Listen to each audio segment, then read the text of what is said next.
Is dan maar so absoluut net fantasties om die Here so te kan aanbid. Ek weet Bybel lees is baie lekker en Bybelstudie is baie lekker en ons bidtyd is baie lekker, maar om net so voor die Here te kan kom staan en om te kan uit jou hart uit met woorde te kan verheerlik, om te kan sê, ons wat volgelinge van Jesus Christus is, kan hom in die openbaar met ons stemme verheerlik. Ek het so 'n bietjie daar agter die skerm gaan staan en bid net nou. En die klank wat hier uitkom, weet ek dat partykeer gaan staan die engele ook stil om te luister. En mag dit wees dat ons in ons aanbidding van die Here by daai plek uitkom waar ons kan weet dat ons weet dat ons weet ons is in die teenwoordigheid van die Here. En ek wil vanmôre vir jou sê, hier is 'n teenwoordigheid van die Heilige Gees en ons gaan absoluut net toelaat dat hy ons bedien vanmôre. Ons gaan toelaat dat hy ons bedien. Ek wil net 'n woord deel met jou. Romeine 3 waar Paulus praat en hy sê, ja, party van ons is Jode en party van ons is nie Jode nie. Maar as iets wat ons saambind en dis die Here. En dan kom hy en hy kom sê, wat ek dit hier so lees.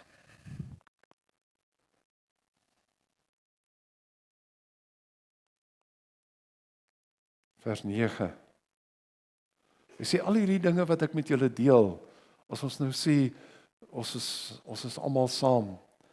Waarop kom dit neer? Dat ons wat Jode is, voor God beter is as ander? Hoegenaamd nie. Ons het immers reeds duidelik aangetoon dat die Jode sowel as die nie-Jode almal onder die mag van die sonde verkeer. So wat sê Paulus hierso? Moenie dink jy is beter as iemand anderster nie. Moenie dink jy is beter as iemand anderster nie. Ons het almal onder die sonde gestaan. Daar's een Here wat ons uit daai sonde uithaal.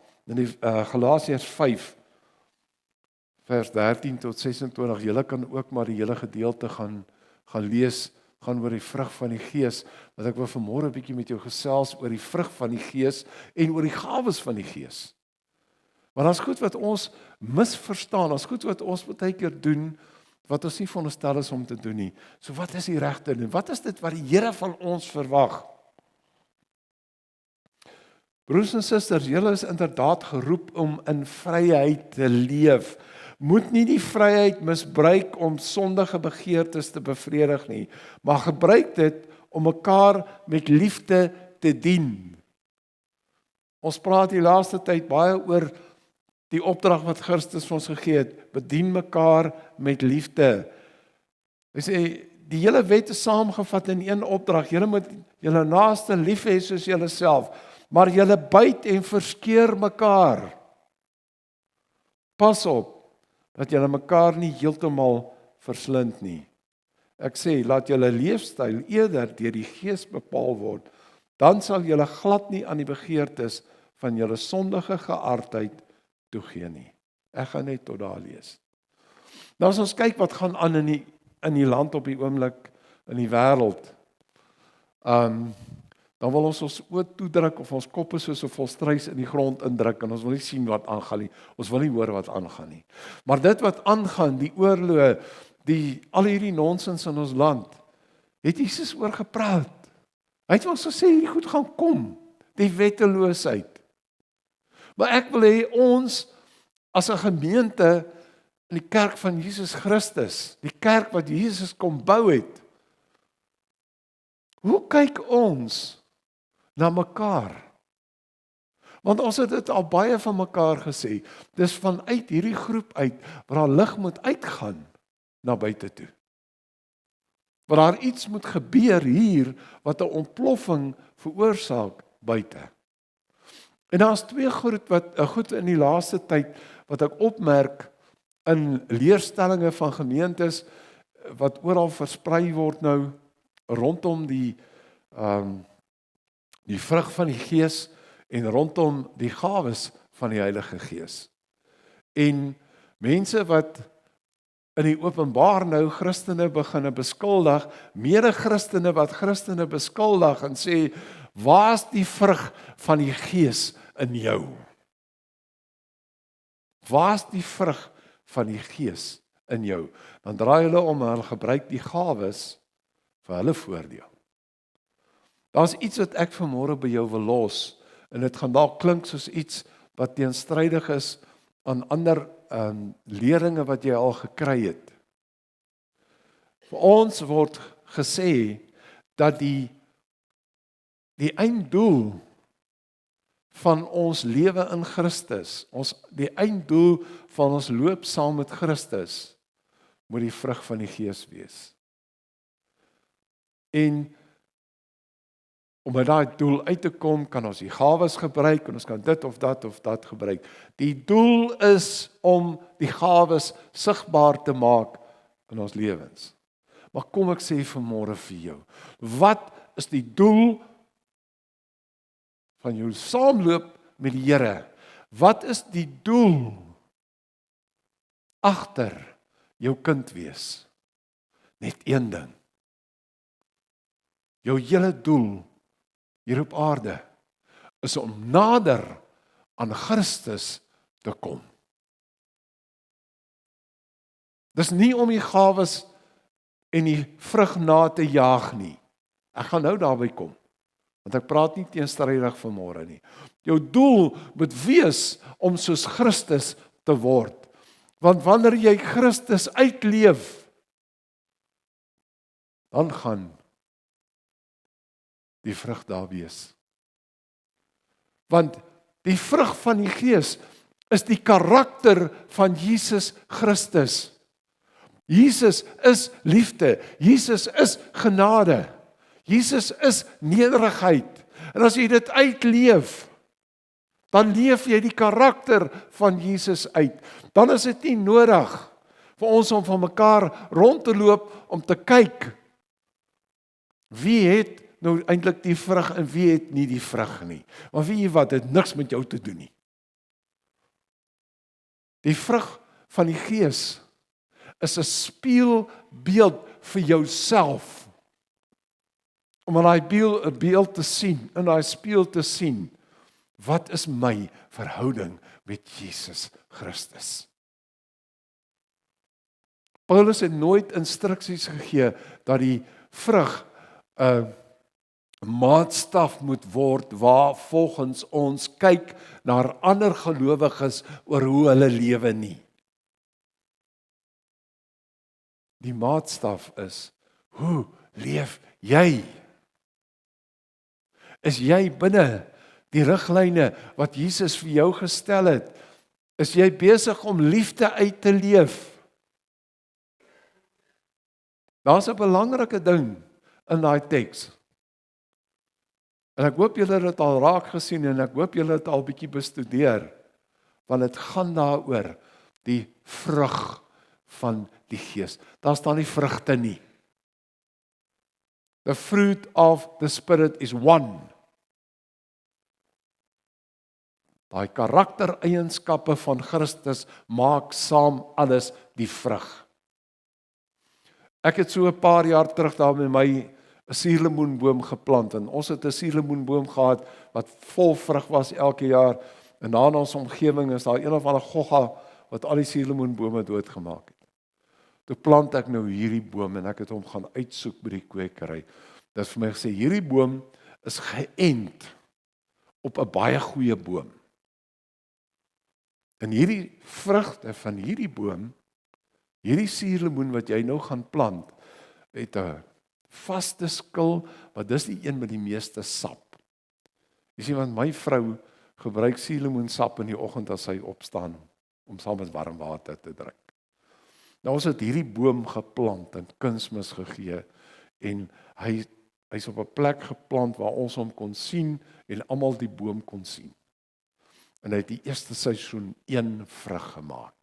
Ons het daai vrug afgepluk toe hy ryp was en kerk toe gebring en die Sondag het ek dit in die offersakkie gesit. En almal het gewonder oor hierdie suurlemoen. Maar ons het van toe af dra daai boom 3 keer in 'n jaar. Hy het ryp suurlemoene aan op die oomblik. Hy het sulke kleintjies wat nou onlangs begin vorm het en daar's blomme aan. Dis hoe hy groei. Nou ons het vrug gehad toe ons nog in die huiskerk gehad het, almal Sondag, die eerste ding wat hulle groet nie jou nie, hulle gaan suurlemoenboom toe. Dan gaan pluk hulle die suurlemoenboom en dan kom hulle in die kerk. En ek het hierdie suurlemoenboom laat groei, ons hom gesnoei die hele tyd bo. En laas seisoen, toe kom ek agter, maar hier's iets snaaks aan hierdie boom. Want hier's nou 'n ander suurlemoen ook aan, wat nie dieselfde lyk as die ander suurlemoen. Toe kom ek agter, daar het 'n loot uitgegroei onder die end. Die oorspronklike boom het nou self om ingedring, so daar's nou 2 tipe suurlemoene aan daai boom. Die een vrug het baie sap, die ander vrug gebruik baie grond, baie kos uit die grond uit, baie water uit die grond uit, hy word mooi groot, ou loskil, en hy het 'n bietjie vrug aan die binnekant. Weet jy, dis dieselfde wat in ons geestelike lewe gebeur.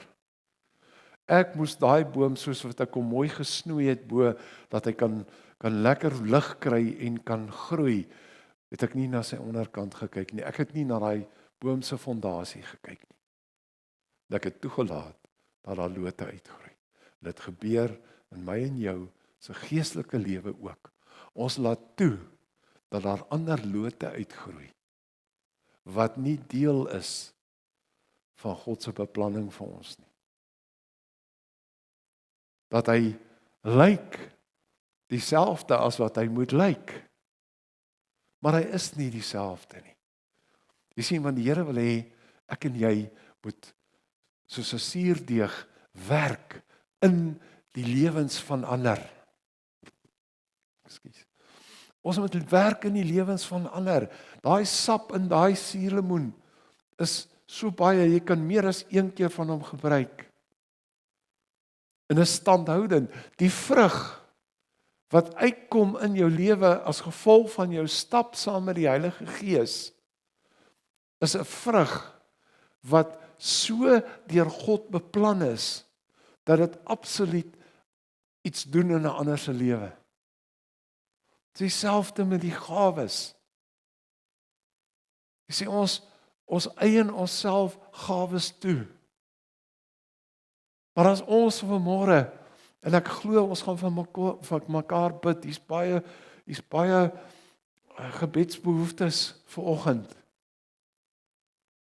En as die Here 'n woord van kennis gee, gaan dit nie oor hoe oulik dit is in ons lewe dat ons kan 'n woord van kennis kry nie. Dit gaan daaroor in die vraag wat ons vanmôre moet vra is, die woord van kennis wat reeds uitgekom het vanmôre oor omstandighede, Here, is, wat wil Jesus daarmee doen? Wat wil Jesus daarmee doen? Want daai manifestasie is nie my en jou manifestasie nie. Dis 'n manifestasie van die krag van die Heilige Gees. En die krag van die Heilige Gees manifesteer in 'n woord van kennis, of dit manifesteer in genesing. Bly syne. Die vrug van die Gees is die Heilige Gees wat homself in jou openbaar. Hy kan homself net in jou openbaar wanneer jy daai pad met Jesus stap. Wanneer jy oop is vir die werking van die Heilige Gees, wanneer jy jouself doelgerig inskakel in dit wat die Heilige Gees vir jou vra om te doen.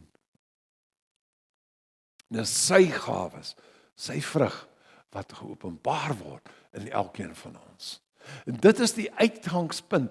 Dit is ons hele strewe moet wees om die karakter van Jesus uit te leef. Want Jesus het vol van die Heilige Gees deur die land gegaan. Hy het mense bedien, hy het mense genees. Wat doen ek en jy wanneer ons sê, ons is vol van die krag van die Heilige Gees? Hoe manifesteer dit in jou lewe? Hoe manifesteer dit in jou lewe?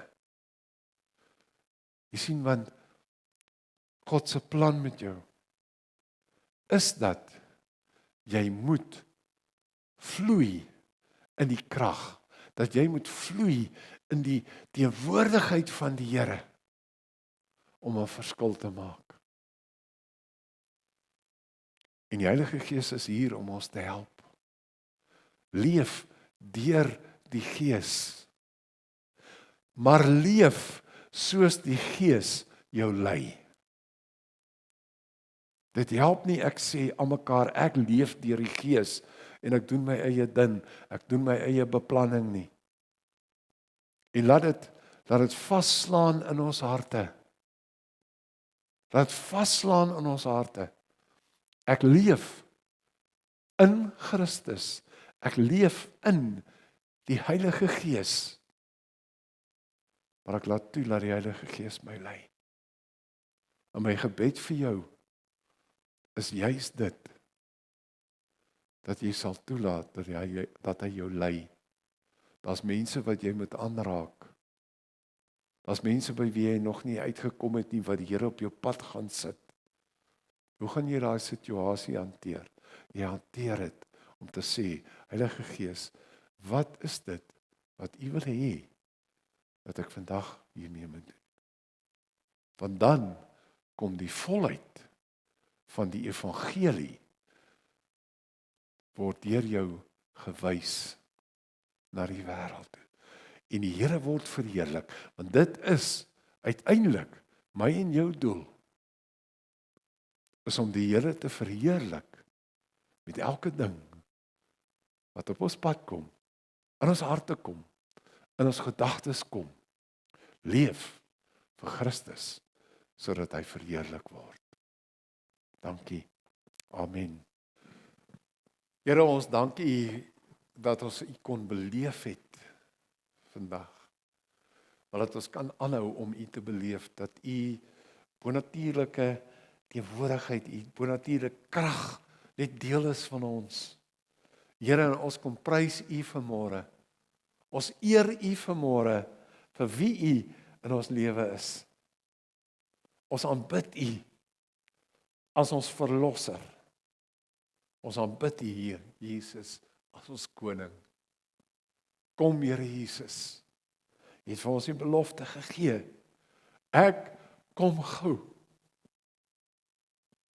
En ons hou vas aan daai belofte. Mag die liefde en die teenwoordigheid en die krag van Vader en Jesus en Heilige Gees met jou wees vir ewig en altyd. Amen.